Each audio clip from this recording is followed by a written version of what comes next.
considerarse los videojuegos como obras de arte? En el campo del arte han habido diferentes disciplinas que se consideran arte, como es la arquitectura, la danza, la escultura, la música, la pintura, la literatura y el cine. Estas fueron denominadas las 7 bellas artes y siguen siendo las doctrinas de arte más importantes en el mundo. La cocina y la fotografía actualmente también se les reconoce como arte.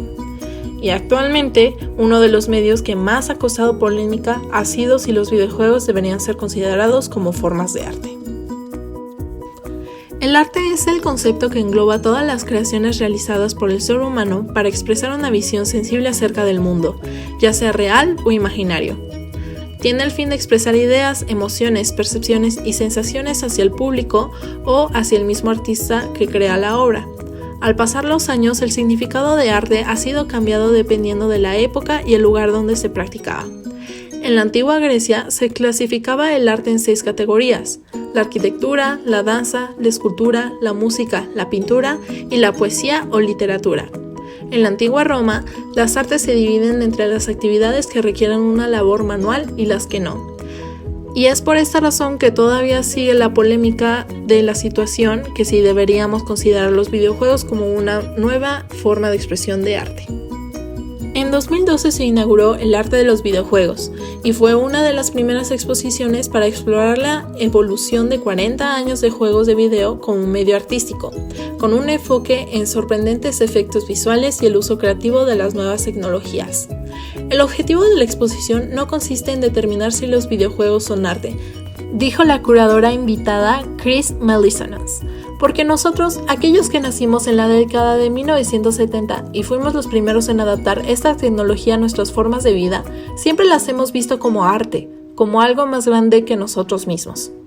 El Museo de Arte Moderno de Nueva York tiene la idea de que deben considerarse los videojuegos como arte, ya que no solo son diseños y bandas sonoras, también nos cuentan historias de una forma que ningún otro medio puede proporcionarnos.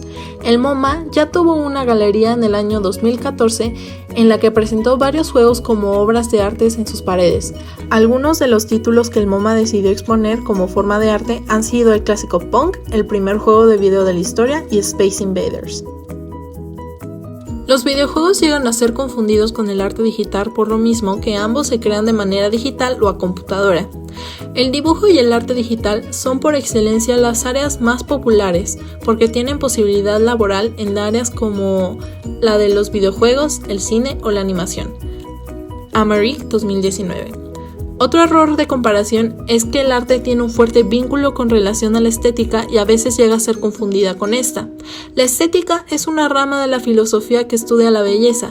Reiterando lo ya mencionado, varias culturas han definido lo que es considerado bello o lo que es considerado arte.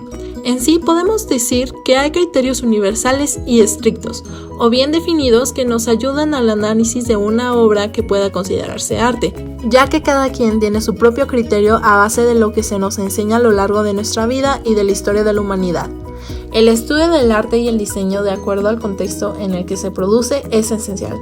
Torres M 2020. A continuación pondré de ejemplo el juego de The Last Guardian para entender un poco más cómo es que los videojuegos deberían empezar a tener un reconocimiento artístico. El videojuego nos habla de cómo un pequeño niño descubre una criatura mística con la que hace un fuerte vínculo de amistad. A lo largo de su travesía, aprenderán a trabajar juntos para poder salir adelante y sobrepasar los obstáculos que atraviesen su camino. El videojuego salió en 2016 y cuenta con una iluminación avanzada y efectos de partículas, entornos detallados y animaciones de personajes realistas para ese entonces. The Last Guardian lleva a los jugadores a un mundo impresionante donde podrán descubrir ruinas y misterios a lo largo de la aventura del pequeño niño y de la criatura llamada Trico.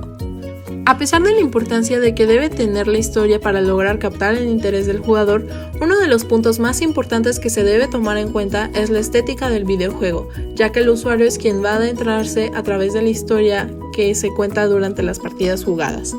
Las estructuras que se encuentran en el juego están basadas en la arquitectura azteca e hindú, ya que la forma es un tanto geométrica y de gran tamaño.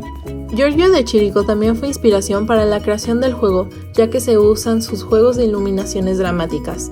Como las estructuras o edificios de Giorgio son altos, juega con las luces y sombras haciendo un énfasis en estas para crear un sentido más amplio con respecto al espacio. En el mismo videojuego se ve el gran contraste que crean los edificios que rodean a nuestros personajes y, de acuerdo al movimiento de cámara, puede ir cambiando dependiendo de la escena o del personaje. Pasando a la estética de los personajes, podemos apreciar cómo es la forma del personaje de Trico. Al ser un animal mitológico, no se puede definir bien la especie, pero podemos apreciar que tiene diferentes características que se parecen a las de un gato, un pájaro, un perro o un grifo.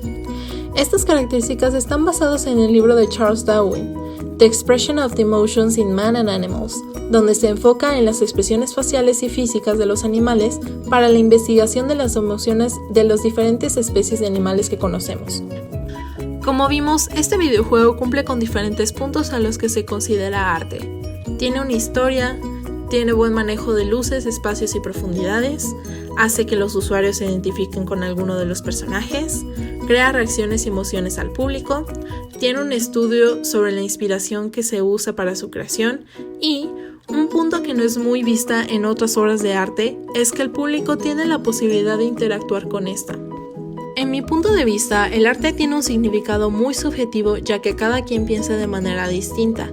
Y por esta misma razón, uno mismo debería darse la oportunidad de entender por qué los videojuegos sí deberían considerarse arte para poder abrir su panorama y abrir un nuevo campo de posibilidades.